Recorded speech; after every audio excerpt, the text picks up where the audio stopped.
It's Small Business Week. I'm Sylvain from EMS Group, and we're proud to contribute to New Brunswick's economy. Yes, EMS Group is a family business. It's been there for over 35 years. My father built this business.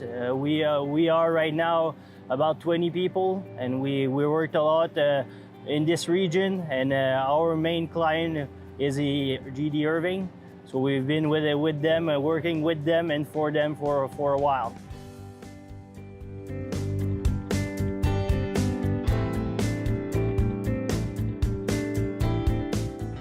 We're here today to provide repairs and new motors for this new pellet mill.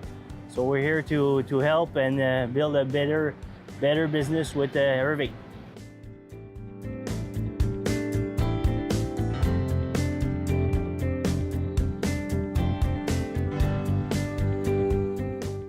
And we work with a lot of clients that are connected to Irving. If we sell pressure washers, and also so we sell that to transport guys, and we deal with mid-lane for couriers and things like that. So we see Irving everywhere in our daily lives.